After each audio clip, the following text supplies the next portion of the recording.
O estudo a seguir é de inteira responsabilidade de seus idealizadores e apresentadores.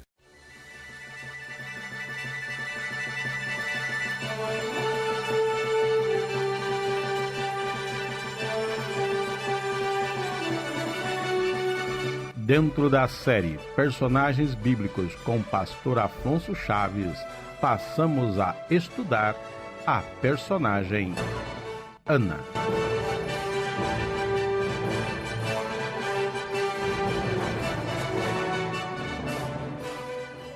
Estamos dando continuidade, irmãos, ao estudo que temos feito dos personagens da Bíblia.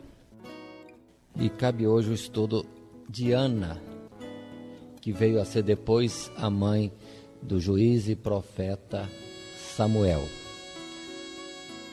O texto de estudo nós encontramos nos 2 primeiros capítulos de 1 Samuel, capítulo 1 e depois no capítulo 2. É interessante observarmos que este fato ocorre outra vez com uma família simples, uma família dentro de Israel. Observem que este livro e esta história, tal qual a história de Ruth, se dá praticamente naquele tempo dos juízes, sendo Samuel, o filho de Ana, que nós vamos estudar, o último juiz. Recordando no livro de Juízes, vimos ou podemos ali encontrar uma história triste de revoltas, de desentendimentos, de guerras entre as próprias tribos de Israel. Guerra no meio do próprio povo de Deus, ao ponto de praticamente tribos inteiras serem devastadas. Mas encontramos Ruth, uma moabita, que entrou para fazer parte de uma família simples, e observe como estavam dentro dos preceitos de Deus, aguardando em Deus, em meio a todo o caos da nação. E agora de novo, Ana, dentro de uma família comum, família simples em Israel, mas também tendo uma experiência especial com Deus. Vamos começar a ler no texto e já vendo a história em si. O primeiro verso diz assim: houve um homem de Ramataim Zofim, da montanha de Efraim, cujo nome era Eucana, filho de Jeroão, filho de Eliú, filho de Tou, filho de Zuf, Efrateu. Um homem, Eucana, morava nas montanhas de Efraim, mas era levita. Lembre-se que os levitas não tinham lugar próprio, uma terra própria deles em Israel. Moravam nas cidades das diversas tribos de Israel, espalhados. E o verso 2 diz: e este tinha 2 mulheres. O nome de uma era Ana e o nome da outra Penina. Penina tinha filhos, porém Ana não tinha filhos. Está correta essa situação familiar? Não está correta. Observe como, de um modo geral, o povo estava desviado de Deus, em grandes transgressões ou em pequenas transgressões. Qual era o caso de Eucana? Isso entre eles era coisa normal. É quando se tem transgressões que já ficam normais no meio do povo. Mas para Deus não existe isso. Deus nunca aprovou tal caso. E os 2 serão uma só carne. É a palavra do Senhor. E aqui nós temos um homem unido a 2 mulheres. Tal qual podemos observar por todas as Sagradas Escrituras, quando isso ocorre, há uma guerra no lar, há uma guerra na família. O que já mostra que não estava bom, não é dentro do plano de Deus, não. E por causa disso mesmo, vamos encontrar agora a Penina aborrecendo a Ana e Ana aborrecendo a Penina. A vida das duas era uma tribulação. Diz a palavra na continuidade que esse homem Eucana era fervoroso, cumpria com a lei, indo para a casa de Deus, que naquele tempo era em Siló, cidade de Siló, para ali, segundo o preceito da lei, comparecer diante de Deus e ali participar dos sacrifícios, da festividade, cumprir os seus votos, conforme era determinado. E este Eucana, ano a ano, ia a Siló para este ato. Diz a palavra agora,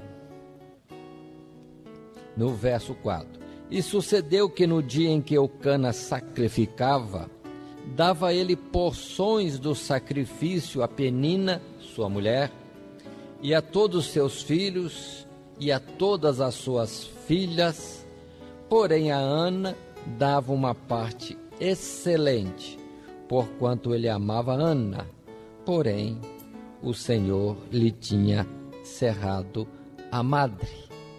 Aí está, Eucana cultuando a Deus com a família.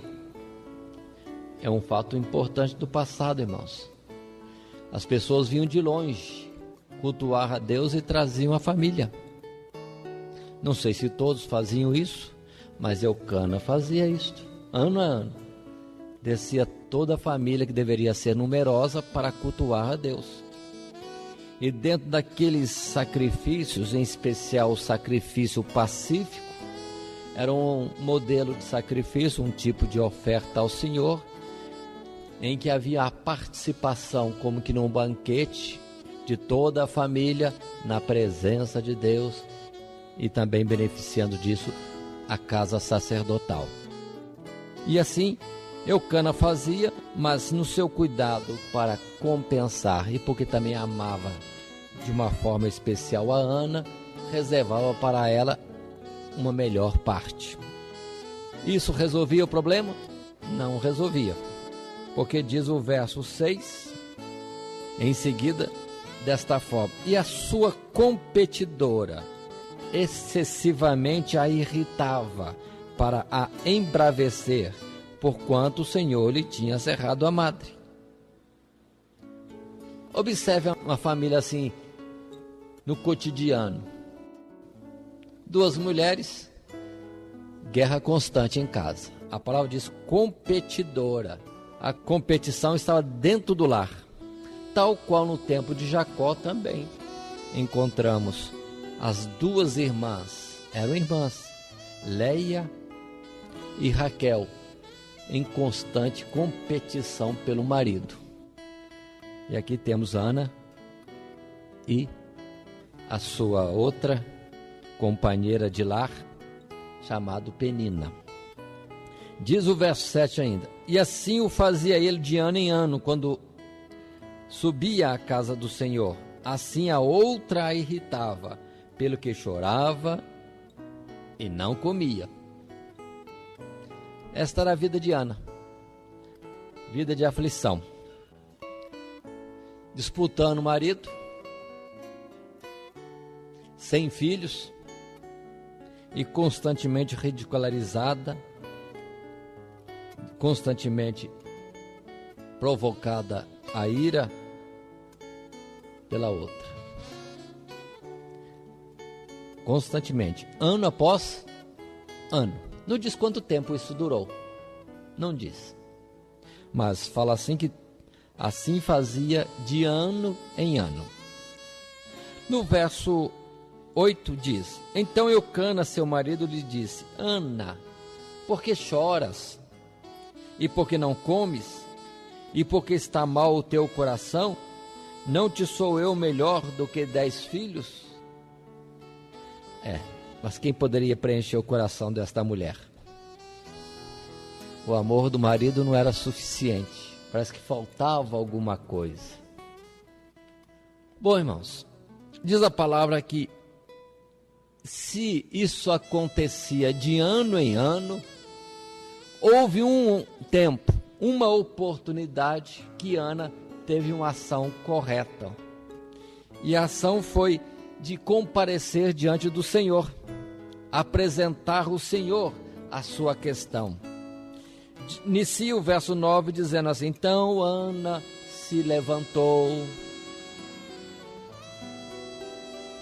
Vai em frente, dizendo, e foi apresentar-se ao Senhor, orar ao Senhor. Verso 10, ela, pois, com amargura de alma, orou ao Senhor e chorou abundantemente. E voltou um voto, dizendo, Senhor dos exércitos, se benignamente atentares para a aflição da tua serva, e de mim te lembrares, da tua serva te não esqueceres, mas a tua serva deres um filho, varão, ao Senhor o darei por todos os dias da sua vida, e sobre a sua cabeça não passará navalha. Tantos anos, será que nesses outros anos ela não orou? Não apresentou a Deus a sua questão? Ou nesse ano, de uma forma toda especial, como se diz aqui, ela se derramou diante de Deus? Interessante isso, né, irmãos? Há problemas que nos acompanham continuamente, dia após dia, ano após ano. Eu pergunto para mim mesmo, será que Ana não apresentou isso a Deus? Eu creio que deve ter apresentado. Como muitas vezes nós apresentamos alguma questão a Deus, mas parece que há um dia que nós não chegamos ao Senhor com um coração mais determinado. E observe que a determinação de Ana se comprova quando ela apresenta a Deus toda a sua amargura, suplica um pedido definido, quero um filho que seja homem. A honra seria isso, ter filho do sexo masculino. Mais ainda, observem, ela faz essa petição propondo um voto. E um voto tremendo para uma mãe que é estéril até então, que não tem filhos e que é ridicularizada constantemente por não ter filhos. Aquilo que ela receberia, que seria para ela a honra, ela devolveria ao Senhor. Ela consagraria a Deus. Interessante. Pediu para si, não ficaria para ela, voltaria para o Senhor. Aqui está ela fazendo um voto. Bom, o verso 12 diz que ela perseverou nessa petição, nesta oração, como que insistindo, argumentando, chorando diante de Deus. Mas ela não falava palavras, era no pensamento. Diz a palavra que os seus lábios mexiam, mas não saía som. E o sumo sacerdote, que naquela época se chamava Eli, estava junto a um pilar, a uma coluna do templo, e atentou nela. Vendo ela balbuciar com a boca sem sair palavra, a teve por embriagada e chamou a atenção dela de uma forma forte, ruim, dizendo desta forma: até quando estarás tu embriagada? Aparta de ti o teu vinho. Uma mulher já ferida, sofrida, derramando-se diante de Deus, e leva mais uma pancada dessa forma. Mas ela não retruca na sua humilhação, na sua dor. Ela responde, mas sem nenhum aborrecimento, somente se explicando, quando diz no verso seguinte: porém Ana respondeu e disse: não, Senhor meu, eu sou uma mulher atribulada de espírito, nem vinho nem bebida forte tenho bebido, porém tenho derramado a minha alma perante o Senhor. Olha a resposta dela: não é de irritação, mas argumentando-se, explicando, diz mais: não tenhas, pois, a tua serva por filha de Belial, porque da multidão dos meus cuidados e do meu desgosto tenho falado até agora. Ela sim que ela disse. Diante disso, diz que o sumo sacerdote Eli lhe disse: vá em paz, e o Deus de Israel te conceda a tua petição que lhe pediste. E segue um verso com uma expressão bonita, verso 18. E disse ela: acha tua serva graça em teus olhos. Assim a mulher se foi seu caminho e comeu, e o seu semblante já não era triste. Interessante, né, irmãos? Tantos anos, tanto sofrimento, tantas vezes ali, e agora as coisas vão acontecendo, o sumo sacerdote a abençoa, e eu não sei se foi pela bênção do sumo sacerdote, ou se foi porque se derramou diante de Deus, se esvaziou diante de Deus, mas de uma forma ou outra, todas essas coisas contribuíram para ela sair dali já com uma esperança, ou quem sabe, uma certeza, só na expectativa do que Deus ia fazer. Se apresentou a Deus, descansou. Vamos repetir a expressão que eu estou notando aqui. E foi seu caminho, comeu, e o seu semblante já não era triste. Já não era triste. Estava descansada diante de Deus. Continuando. Passam-se os dias, irmãos. Passam-se os dias. E aquela oração, aqueles fatos estavam diante de Deus mesmo. Porque diz a palavra mais à frente, no verso 20: e sucedeu que, passado algum tempo, Ana concebeu e teve um filho e chamou o seu nome Samuel, porque dizia ela: o tenho pedido ao Senhor. O bom costume do servo de Deus de dar aos filhos um nome que exalta a Deus, um nome que seja nobre. A gente percebe em Ana também isto. Samuel, que significa, segundo alguns, ouvido por Deus ou pedido a Deus. Uma dessas duas expressões encontramos entre os estudiosos como significando a expressão original. Aí está, Ana, e a sua confiança em Deus. Recebeu a bênção, não atribuiu a um acaso. Depois de tanto, vamos dizer assim, insistir, aconteceu de engravidar. Não, ela entendeu. Isso aqui era a resposta de Deus. Resposta de Deus, não era coincidência. Era a resposta de Deus mesmo. Segue a vida normal, irmãos. Mais um ano vence. Eucana está para retornar a Siló para comparecer no templo de Deus e chama a Ana. E Ana diz que desta vez não estaria indo.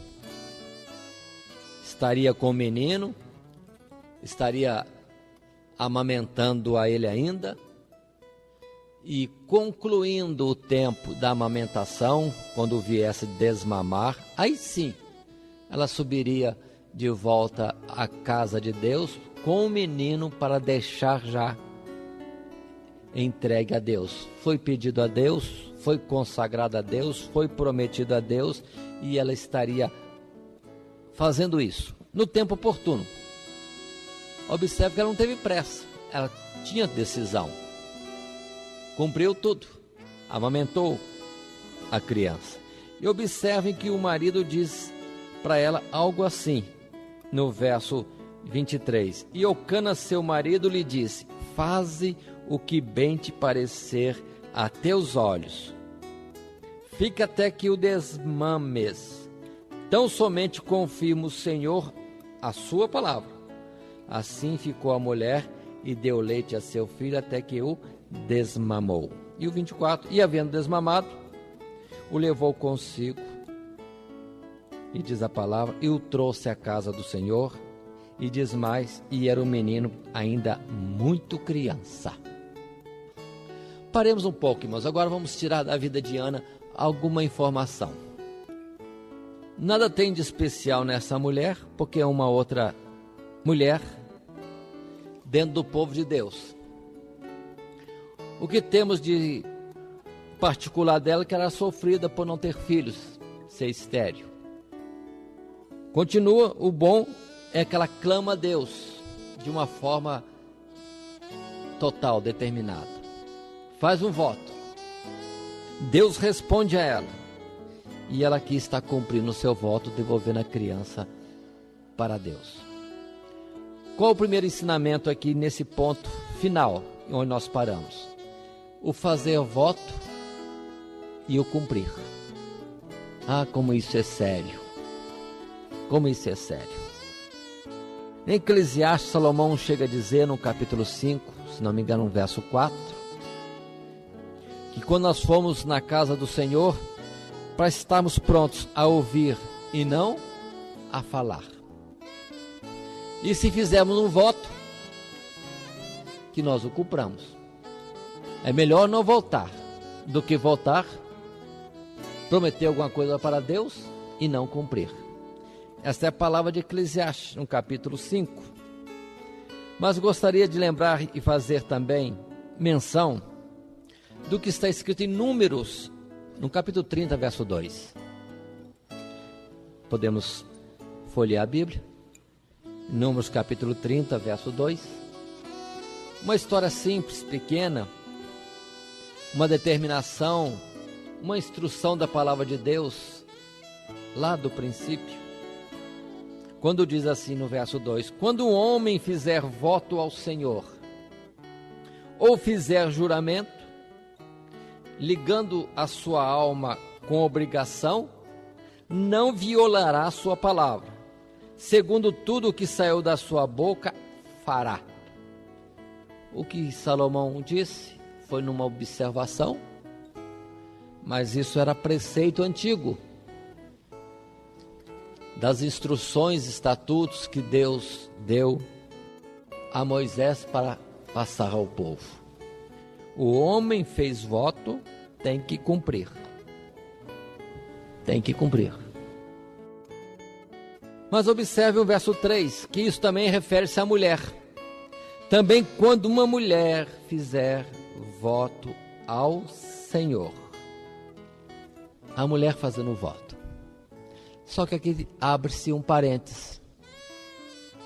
A mulher que fizer voto ao Senhor e ela estiver na casa de seu pai, ou seja, sujeita a seu pai, ainda na dependência de seu pai, este voto não terá validade se o seu pai não concordar. Mas se o pai concordar ou se calar quando souber do voto da filha, o voto está válido. A mulher fica na obrigação de cumprir o voto. Agora, se a mulher for casada, aí vamos para Números 30, verso 8. Mas se seu marido lhe vedar, no dia em que o ouvir, e anular o seu voto a que estava obrigada, como também a declaração dos seus lábios com que ligou a sua alma, o Senhor lhe perdoará. Ana fez um voto. Ela estava pronta a cumprir o voto. Na nossa leitura, chegamos ao ponto que ela cumpriu entregando um menino na casa de Deus para ali ficar constantemente todo o tempo da sua vida. Mas se o marido não concordasse, ela estava desobrigada.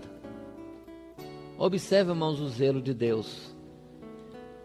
Como que Deus não ultrapassa, vamos dizer assim, a área de trabalho ou de influência ou de sujeição ou a ordem das coisas.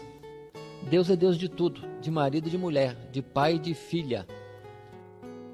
Mas Deus deu debaixo de uma autoridade e Deus também não ultrapassa essa autoridade. Observe esse cuidado. A filha estaria desobrigada se o pai não concordasse. E Deus não cobraria do pai isso.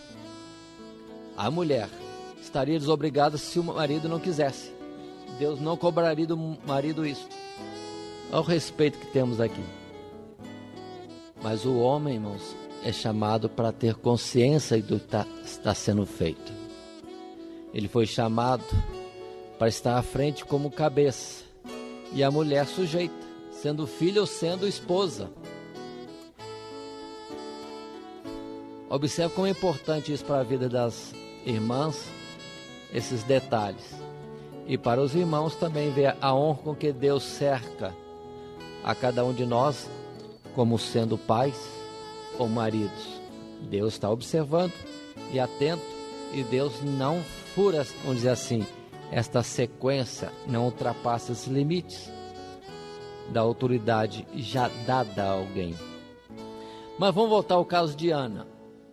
Não consta que Ana declarou isso para o marido, em momento algum. Ficou gestante, teve o filho. Só vemos citar este assunto de um voto, quando é chamada para ir a Siló, para o culto, e está na presença de Deus de ano em ano no templo, é que ela diz para ele que não iria daquela vez, estaria amamentando o filho, quando viesse a estar em condições, ou a criança desmamasse, aí a levaria para ficar para sempre com o Senhor. E o marido deu a sua sentença, negando ou concordando? Aceitando. O marido aceita. Não como quem está participando do voto. Não. Simplesmente concordou. Ela fez o voto, que ela cumpra o voto e que Deus aceite e confirme a palavra.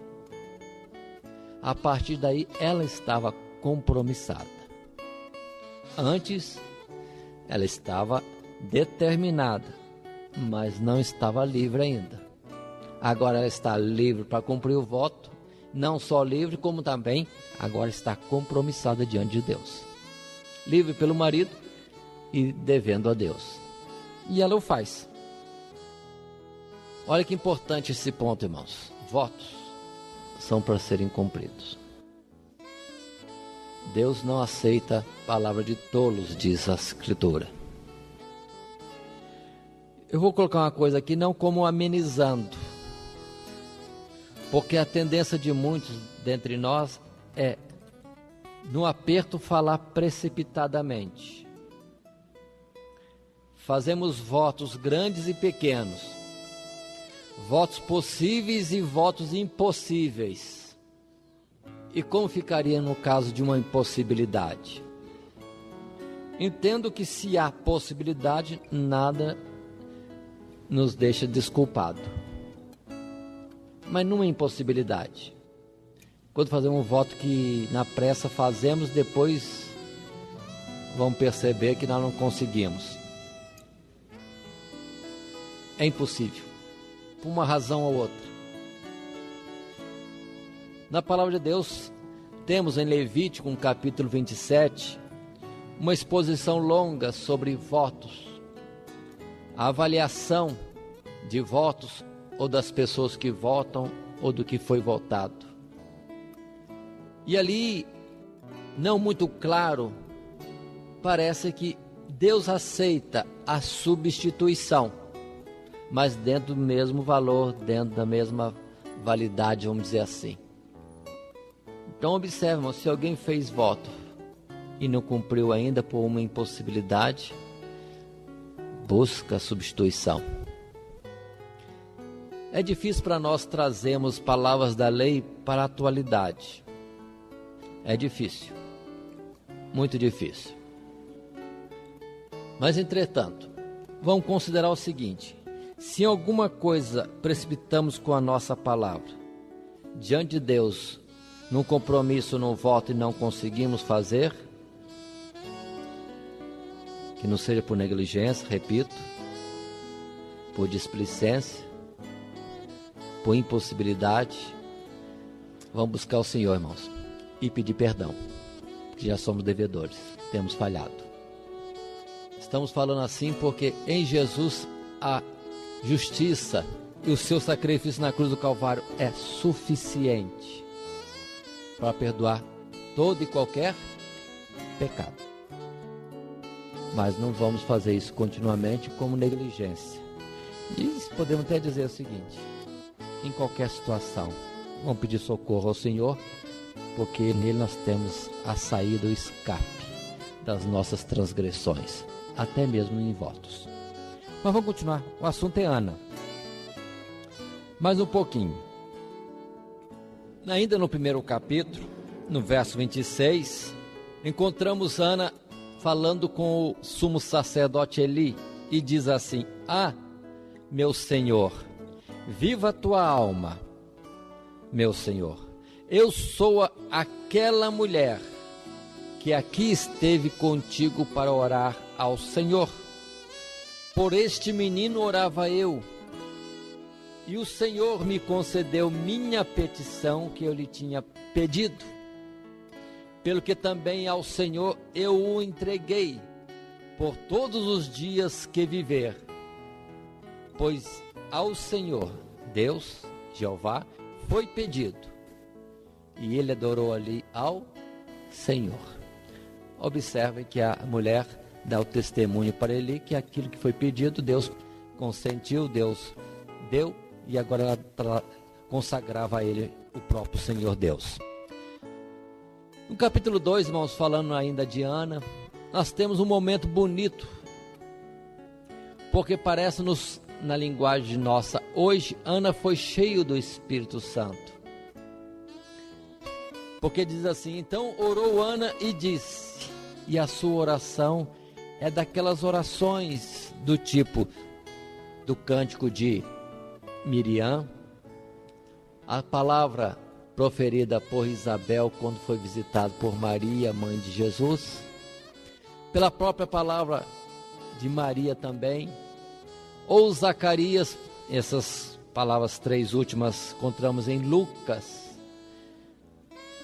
no Evangelho segundo escreveu Lucas, e ela começa a exaltar ao Senhor de uma forma tremenda e maravilhosa. E observem esta oração dela, esta expressão de louvor que lhe vem ao coração e aos lábios quando ela dedica a Deus aquela criança, o pequeno Samuel. Diz assim no primeiro verso, continuando: o meu coração exulta no Senhor, se alegra no Senhor. O meu poder está exaltado no Senhor Deus. A minha boca se dilatou, se abriu sobre os meus inimigos, porquanto me alegro na tua salvação. Olha as expressões bonitas que ela diz. Verso 2: não há santo como o Senhor Deus, porque não há outro fora de ti, e rocha nenhuma há como o nosso Deus. Continua: não multipliqueis palavras de altíssimas altivezas, nem saiam coisas árduas da vossa boca, porque o Senhor é o Deus da sabedoria, e por ele são as obras pesadas na balança. Quero fazer uma interrupção nessa exclamação de Ana. Primeiro, ela se alegra em Deus. Deus lhe consentiu estar livre das coisas que davam motivo para que a sua competidora, até mesmo inimiga, viesse falar mal dela. Ela se alegrava porque estava salva. Diz mais a palavra aqui, seguindo: não há outro Deus, senão o Deus de Israel. E como já expliquei para os irmãos, a palavra Senhor no Antigo Testamento, na verdade, deveria ser o nome do próprio Deus, que seria Yahvé ou Jeová. Aquele que diz, eu sou o que sou. Continua ainda a palavra. Agora ela fala sobre a soberba, irmãos, a exaltação, a presunção. Quando ela diz, não multipliqueis palavras de altíssimas altivezas, aqui nesse verso. Interessante que todo aquele que foi tomado pelo Espírito do Senhor, como Miriam, como Isabel, como a própria Maria, mãe de Jesus, sempre se faz menção desse particular, a soberba. Deus não aceita. No meio do louvor, da adoração, da exaltação do nome de Deus, cita-se quase que constantemente de que a soberba não é tolerada. Não é tolerada. Interessante isso. Irmãos, guardemos esse ponto. É fácil nós nos exaltarmos, em pouco ou em muito.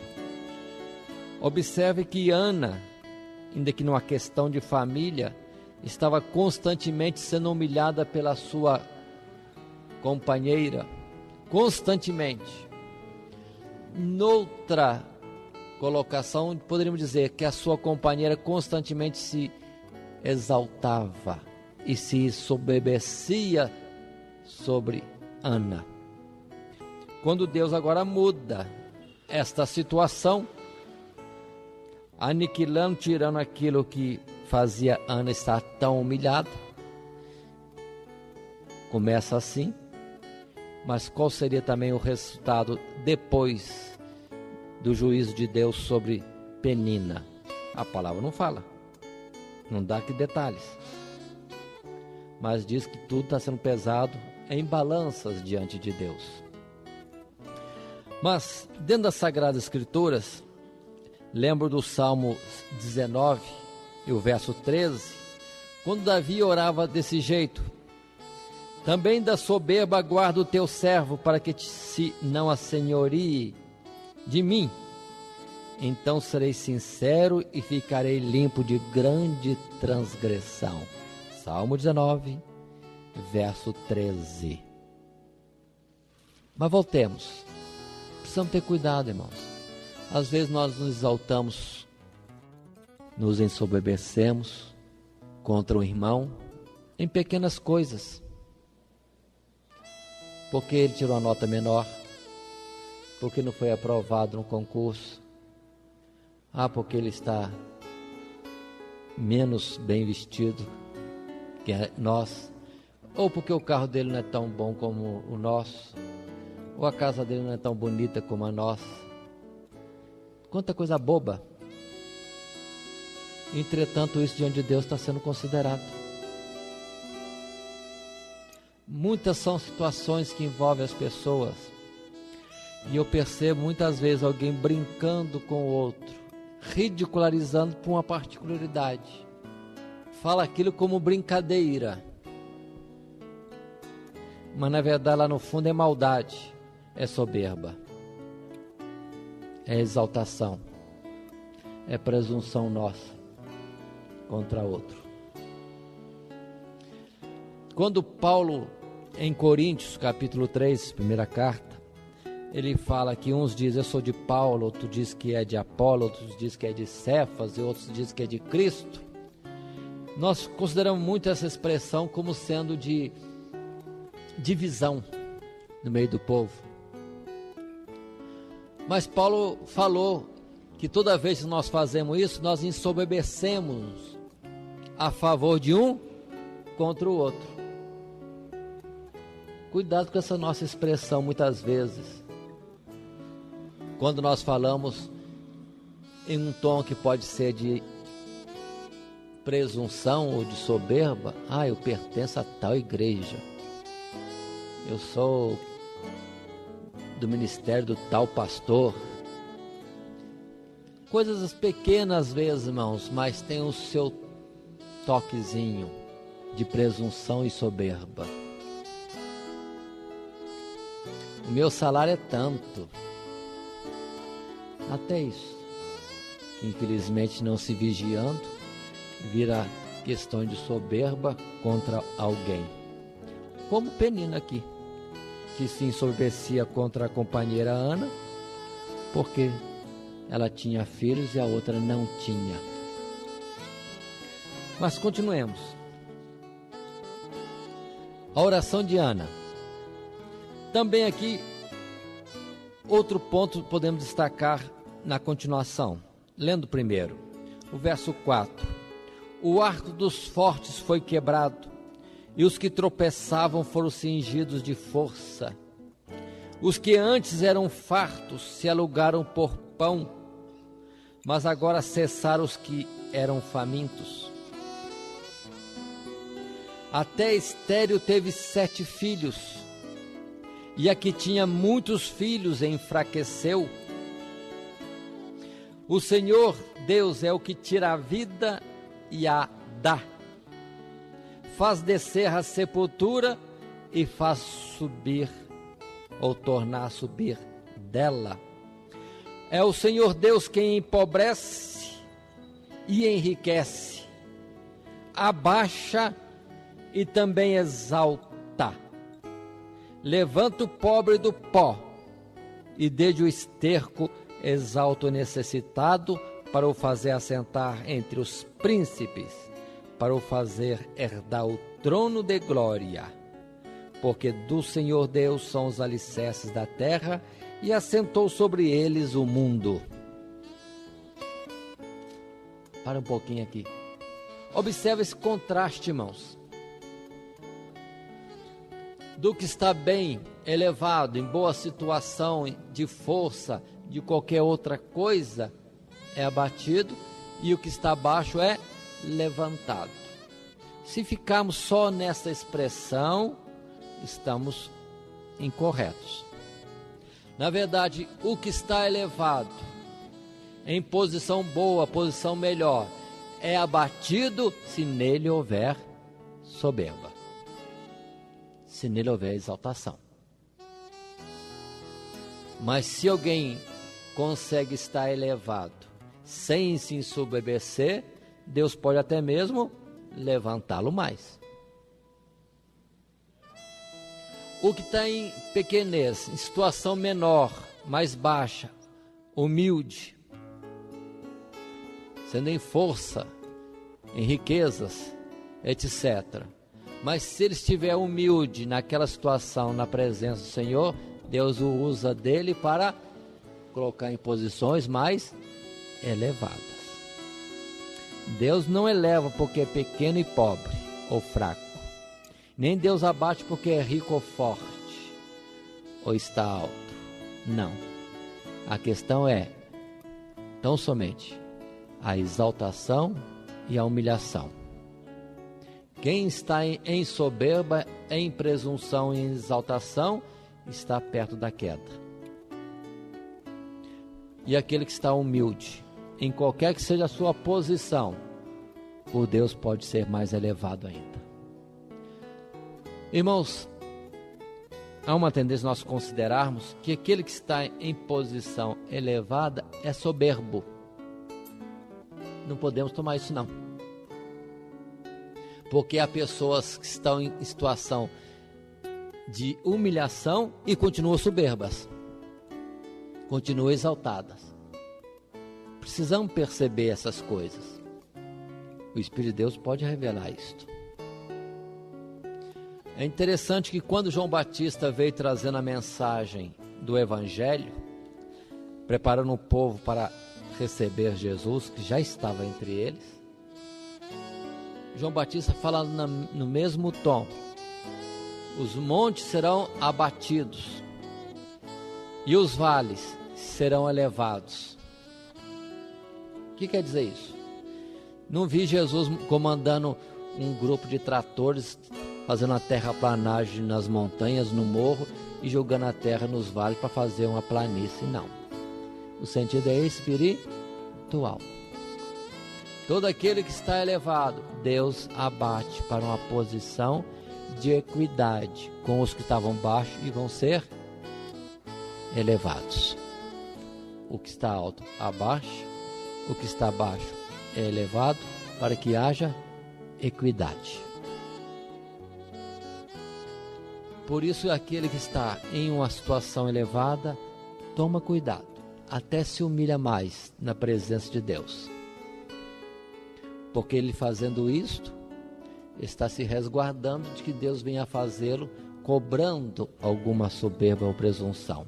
Por isso que diz a palavra, aquele que a si mesmo se humilha, será exaltado, e aquele que se exalta, será humilhado. Deus conhece o soberbo de longe, e os seus ouvidos estão atentos à oração daquele que é humilde. Tudo isso está em Ana, irmãos. Será que ela era uma mulher tão sábia assim? Ou a graça de Deus com ela facultava isto? Certamente que é a graça de Deus. Uma pessoa simples, e dela vem um Samuel, que é um homem de Deus tão abençoado, tão importante na sua época. Mas continua ainda a palavra, lendo agora no verso 9 do capítulo 2. Os pés dos seus santos guardará, porém os ímpios ficarão mudos nas trevas. Deus é Deus do juízo. Porque o homem não prevalecerá pela força. Meu Deus, vivemos num tempo onde concorrência, uma luta pela sobrevivência. Quantas vezes percebemos que as pessoas fazem isso? Querem prevalecer pela força. Força do braço, força do dinheiro, força muitas vezes dos ardis, da astúcia. Mas a palavra diz que o homem não prevalecerá por nenhuma dessas coisas. Deus está presente em todos os instantes, em todas as vidas. No quartel, mas eu passei muitos anos num quartel, e lá tem uma hierarquia, e aqueles que estão em posições elevadas muitas vezes têm que decidir alguma coisa em favor ou a respeito de outro. E no quartel existe muito o tal do conceito. Todo tempo tem que dar conceito. Os que são superiores dão conceito dos que são subordinados. Muitas vezes eu percebi injustiças grandes, muita injustiça, porque a pessoa, às vezes, por não simpatizar com alguém, baixava o conceito, ou porque o outro era chegado, ou trazia presentes, não sei o que lá mais, dava conceito bom, às vezes sem merecer. Eu vi isso aí, fiquei olhando assim, e houve um caso especial de um colega que perdeu promoção. Por que promoção? Porque teve um conceito ruim e perdeu. E a promoção é importante, é a carreira dele, é o salário que não avança. E eu observei aquele moço, e eu via assim sempre risonho, mas havia uma particularidade nele, eu notava uma tristeza. Risonho e triste ao mesmo tempo. Porque às vezes nas conversas saía, por que você não foi promovido? Mas por que você não era mais antigo que o outro? Por que você não está na frente? Você ficou para trás e ele está na frente? Notava aquele riso assim, como a gente costuma dizer, um sorriso amarelo. A pessoa ia se explicar. Eu notava nessa pessoa que ele era dolorido, sofrido com aquela situação, mas não reclamava, não murmurava, não fazia serviço errado. Ele foi injustiçado, depois a gente sabe na história. Mas, irmãos, Deus depois vem e compensa. Deus compensa. Porque este que foi assim, que não teve promoção, porque foi injustiçado, daqui a pouco prestou um concurso público federal aí, passou, já foi para a posição nova dele, que foi uma posição muito elevada, com um salário e uma autoridade maior do que aquele que o tinha injustiçado. Eu olhei aquilo, só isso já foi suficiente para notar. Deus tem os seus jeitos de compensar. Deus tem. Por isso, irmãos, devemos tirar da nossa boca as palavras de murmuração, tirar a ira, a revolta, essas coisas, e fazer que nem Ana, derramar diante de Deus. Derramar diante de Deus. O exemplo de José, que situação, vendido pelos irmãos, lançado longe da casa de seu pai, vendido como escravo. Não teve isso por diminuição, continuou trabalhando bem e debaixo da sujeição, temor e zelo pelas coisas de Deus. E foi compensado também. Isso é uma verdade. Continuando aqui dentro do texto, na nossa história de Ana. Verso 10. Os que contendem com o Senhor Deus serão quebrantados. Desde os céus trovejará sobre eles.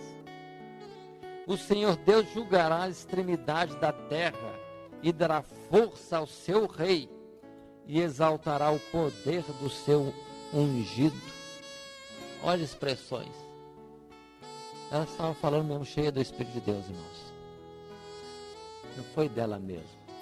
Ainda mais quando nesse particular desse verso que lemos por último, ela fala de um rei.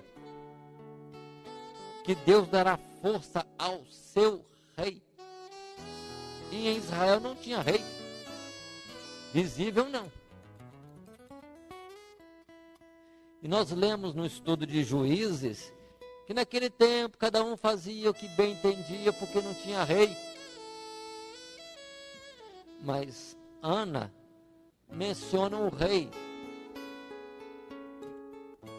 Menciona um rei. Que Deus vai dar força ao seu rei. Um rei que não era visível, mas que pela sua palavra ela tinha entendimento, ou Deus lhe dava entendimento. E o particular ainda exaltará o poder do seu ungido. Dentro do tempo da existência de Ana, essa expressão, o seu ungido, junto com essa palavra rei, já é uma profecia de Jesus, não só como rei, mas o ungido. A palavra aqui é o mesmo que Cristo, ou Messias, que antes não era assim usada. Ela estava, na verdade, profetizando, usando palavras próprias, cabíveis somente em Jesus, nesse particular. E segue os dias. Observe, uma vida simples. E de uma vida simples, criou história em Israel e no mundo e na eternidade. Porque nós fazemos menção dela hoje. Dela veio Samuel, como já disse. E dela veio grandes operações de Deus que vão ser citadas por toda a eternidade. Continua a palavra mais um pouquinho só. No verso já 19 do capítulo 2, quando diz: e sua mãe, a mãe de Samuel, lhe fazia uma túnica pequena e de ano em ano lhe a trazia, quando com seu marido subia a sacrificar o sacrifício anual. Olha a mãe dando continuidade, consagrou o filho a Deus e lhe trazia de ano em ano uma túnica. Naturalmente, de ano em ano a criança crescia e a mãe vinha com a roupa nova para trazer, para lhe suprir. E o verso seguinte diz: e Eli abençoava a Eucana e a sua mulher. Aqui não diz as suas mulheres, a sua mulher. E dizia: o Senhor Deus te dê semente desta mulher, pela petição que fez ao Senhor Deus. E voltaram para o seu lugar. E visitou, pois, o Senhor Deus a Ana, e concebeu, e teve 3 filhos e 2 filhas, e o jovem Samuel crescia diante do Senhor. Mas voltemos. Deus visitou Ana, e depois daquela conceição pedida, nascimento e a dádiva de Samuel, Deus lhe visitou com mais filhos. Quantos filhos? 3 homens, 3, e mais 2 filhas. Total, 5. Com o próprio Samuel, 6. Vou fazer uma observação aqui que é interessante. Muitos dizem que por Ana ter cantado, ter falado aquelas palavras, que disseram desta forma, que a que não tinha filhos, que era estéril, teve 7 filhos. Observe bem esta expressão. Ela já estava falando, agradecendo a Deus dos 7 filhos que ela teve ou ia ter. Mas ela não teve 7 filhos. Ela não estava falando dela mesma. De quem que ela estava falando? De quem que ela estava falando? A que era estéril teve 7 filhos. O que é 7? É um número especial, o número de Deus. Número pleno, número de algo grande, completo. Irmãos, aqui mais uma vez nós percebemos que ela estava sendo usada por Deus, trazendo mensagens proféticas. Nós vamos ver esta mesma palavra citada por Isaías, depois no capítulo 54 do seu livro. Canta alegremente, ó estéril, que não deste à luz. Exulta de prazer com alegre canto, e exclama tu que não tiveste dores de parto. Observe essa particularidade. Depois no verso 2, amplie o lugar da tua tenda e as cortinas das tuas habitações se estendam. Verso 3, porque transbordarás a mão direita e a esquerda. De que Isaías está falando aqui? De uma mulher que até então era estéril, que deveria se alegrar, se exultar, porque estaria se multiplicando grandissimamente. Porque o marido desta mulher era o seu Criador, o Senhor Deus de Israel. De quem Isaías fala? Da igreja. De que Ana fala? Da igreja. Que até então Ana, naquela adversidade da vida de ser estéril, era obra de Deus nela, para ser um modelo, um exemplo da própria igreja, que parecia ser sofrida, e é sofrida neste mundo, no aspecto de Israel do passado, tão sofrido, ainda mais naquela época dos juízes, parecia como uma mulher que não tinha filhos, estéril, não progredia, não avançava nada em Israel. O povo de Deus, a nação eleita, não tinha nada, mas a promessa é de que teria 7 filhos, mas 7 na contagem de Deus, um número pleno, e que Isaías fala, transbordante, e que na promessa de Deus Abraão seria uma multidão que ninguém pode contar. Então Ana, irmãos, era profeta de Deus também. As palavras dela não falavam a respeito dela mesma, ela estava cheia de Deus e falando das coisas de Deus em todo o tempo. Porque quanto aos filhos dela, foram no todo somente 6. Somente 6. Bom, irmãos, o que nós temos observado, estudado, é a vida de Ana. Vida comum, simples, mas uma conclusão, terminando, observe quanto ensino, quantas coisas Deus pode fazer numa vida que pode ser considerada por outros apagada. muito pequena, até mesmo desprezível.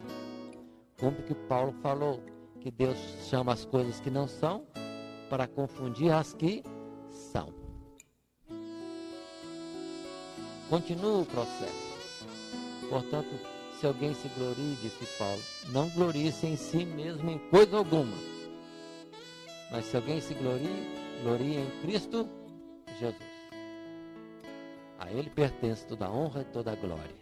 E Ana, esta vida simples, representou a igreja, trazendo alguém que seria consagrado especial a Deus. No caso de Ana, Samuel. E no caso da igreja, o próprio Senhor Jesus. Todo dia, toda hora, muito mais prazer em ouvir. Radionete Grata Nova. Web Rádio, a qualidade que faz a diferença, cada vez mais necessária. Rede Grata Nova de Evangelização. Acesse nosso site www.horadadecisão.com.br. Hora da Decisão, tudo junto, sem acento.